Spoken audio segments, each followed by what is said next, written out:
महाराष्ट्र की सियासत में इस वक्त सबसे बड़ा सवाल यही पूछा जा रहा है कि आखिरकार महाराष्ट्र की राजनीति का मुजरिम कौन। और इस सब के बीच जो चंद सवाल महाराष्ट्र की सियासत में जिस तरीके के हालात अभी बने हुए हैं उसके बाद सामने आ रहे हैं, एक एक कर आपके सामने रख देती हूं। ये पहला सवाल आपके सामने है, सुप्रीम कोर्ट से किसको राहत। मामला जो है सियासी लड़ाई का वो अदालत में पहुंच चुका है, तो आखिरकार अदालत से किसको राहत मिलेगी, ये पहला सवाल है। दूसरा सवाल, शिंदे गुट बीजेपी में मिलेगा या एमएनएस पे, क्योंकि अपने आप अकेले आप रह नहीं सकते हैं, किसी ना किसी पार्टी में आपको शामिल होना होता है, ऐसा कानून कहता है। तो कहां जाएगा, ये दूसरा बड़ा सवाल। तीसरा सवाल, क्या महाराष्ट्र में बीजेपी की सरकार बनेगी। इस तरीके के संकेत जो हैं वो बयानों से सामने निकल कर आ रहे हैं। केंद्रीय मंत्री राव साहब दानवे ने भी अभी हाल ही में ये बयान दिया कि साहब मैं 2-3 दिन विपक्ष में हूं। इसके बाद इस तरीके की अटकलें तेज हो गई हैं।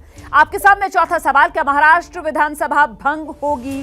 क्या इस तरीके की कोई सिफारिश अगर राज्य सरकार की तरफ से, मुख्यमंत्री की तरफ से की जाती है तो क्या राज्यपाल ऐसी सिफारिश पर मोहर लगा सकते हैं क्या, ये वो चौथा सवाल जो आपके सामने। पांचवा सवाल, क्या महाराष्ट्र में लगेगा राष्ट्रपति शासन।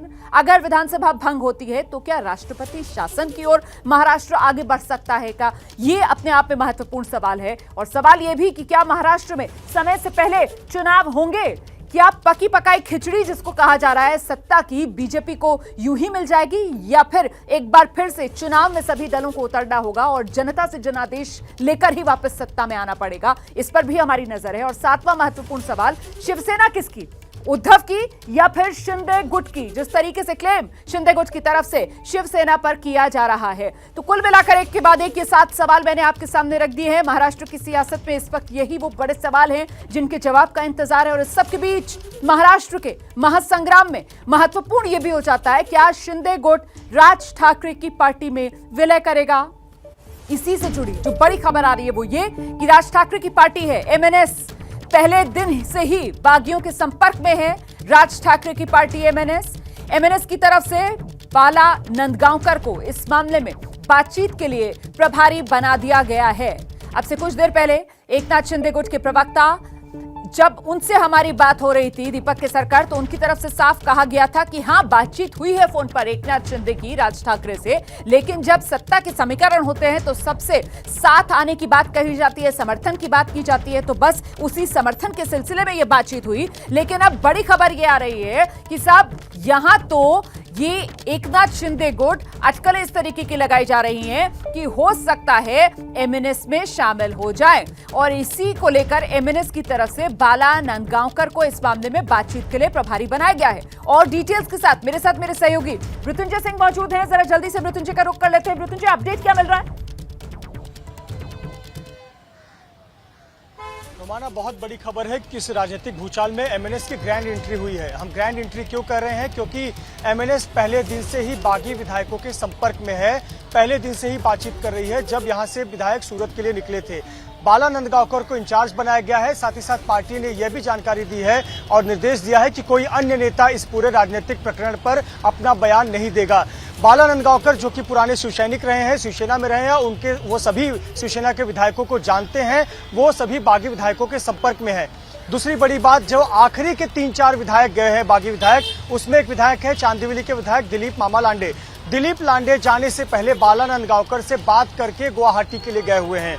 तो कुल मिलाकर मनसे के खेमे में पूरी हलचल है और पूरी तैयारी है। एक मैसेज दिया गया है मनसे की तरफ से, राज ठाकरे की तरफ से, कि बागी शिवसेना नेताओं के लिए मनसे के दरवाजे खुले हुए हैं, बागी शिवसेना विधायकों के लिए मनसे के दरवाजे हमेशा खुले हुए हैं। इस प्रकार का मेरा अगला सवाल आपसे ये है कि इसको क्या प्लान बी माना जाए एकनाथ शिंदे गुट का, क्योंकि प्लान ए की अगर हम बात करें एकनाथ शिंदे गुट की तो वो साफ तौर पर असली शिवसेना, हम शिवसेना पर क्लेम, अगर वो एज प्लान्ड आगे नहीं बढ़ता है मामला, शिवसेना के तौर पर उनको मान्यता नहीं मिलती है, तो फिर जरूरी हो जाता है क्योंकि किसी ना किसी राजनीतिक दल में शामिल होना। इसीलिए एमएनएस राज ठाकरे की पार्टी एकनाथ शिंदे गुट का प्लान बी है। मृत्युंजय,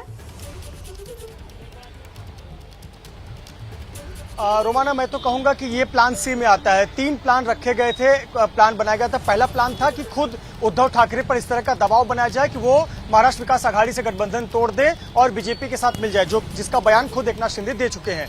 दूसरा प्लान है लीगल बैटल, कि अगर जो स्पीकर हैं अगर मान्यता नहीं देते हैं, हमें कानूनी दांवपेच के लिए जाना पड़ता है, तो वो प्लान बी है जो कि आज सुप्रीम कोर्ट में होने जा रहा है। प्लान सी है कि अगर ये काम नहीं करता तो ऑप्शन क्या है, विधायकों की सदस्यता ना रद्द भी ना हो और हम बरकरार रहे और सत्ता पर काबिज हुए हो जाए या फिर सरकार गठन में हम सहयोग दें। ऐसे पर प्लान सी है कि हम किसी पार्टी में चले जाएं। अगर 2/3 बहुमत के साथ 2/3 विधायक अगर चले जाते हैं शिवसेना के तो उनकी सदस्यता भी बरकरार रहेगी, उन पर किसी प्रकार की आंच नहीं आएगी और मनसे के साथ में अगर बीजेपी गठबंधन जाती है तो उनकी सरकार बन जाएगी। और ध्यान देने वाली बात है, पिछले 2 जो अभी हाल के चुनाव हुए हैं, एमएलसी चुनाव और राज्यसभा चुनाव, दोनों में ही मनसे ने खुलकर बीजेपी को वोट दिया है। तो कहीं न कहीं ये संकेत मिल रहा है, इसलिए हम कैसे कहेंगे कि कई प्लान में से बड़ी जानकारी आप दे रहे हैं। और महत्वपूर्ण ये भी हो जाता है ना कि वो जो एकनाथ शिंदे गुट है वो ठाकरे परिवार से भी कहीं ना कहीं फिर जुड़ा रहेगा और वो जो हिंदुत्व के मुद्दे को उधार देने की बात कर रहा है उसमें भी किसी तरीके की दिक्कत एकनाथ शिंदे गुट को नहीं आएगी।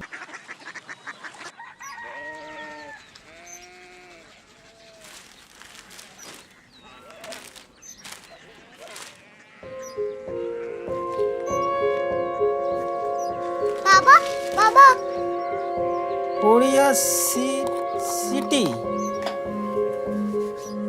জানি না।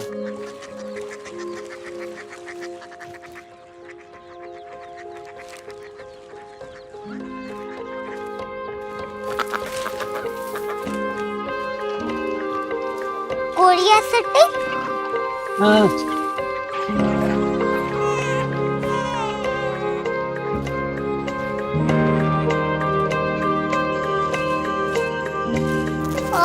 कोरिया सिटी कहाँ पे है? शहर अंग्रेजी लगे हैं।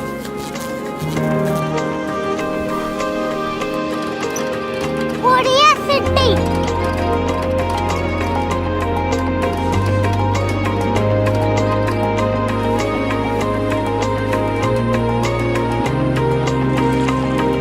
वो बहुत दूर है।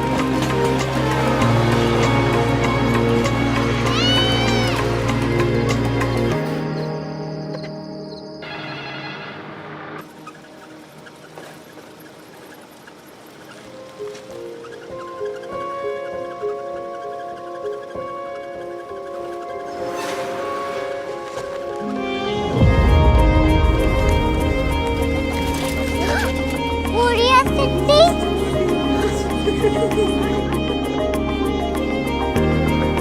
दुनिया को नहीं, कुछ लोग बड़े होते हैं। कोरिया सिटी कहाँ है? प्रोफेसर साहब को पता होगा। हो, ये छोटा वाला ग्लोब लगता है और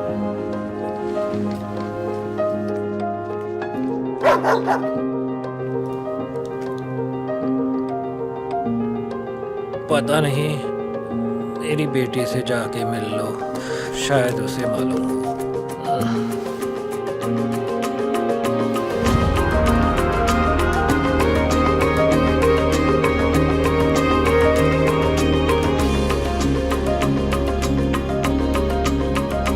हाय,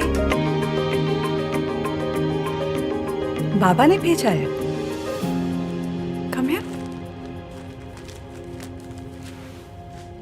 कोरिया सिटी कोरिया सिटी नहीं, क्यूरियोसिटी। वो क्या? That's what brought you here, जो तुम्हें यहाँ तक ले आया। क्यूरियोसिटी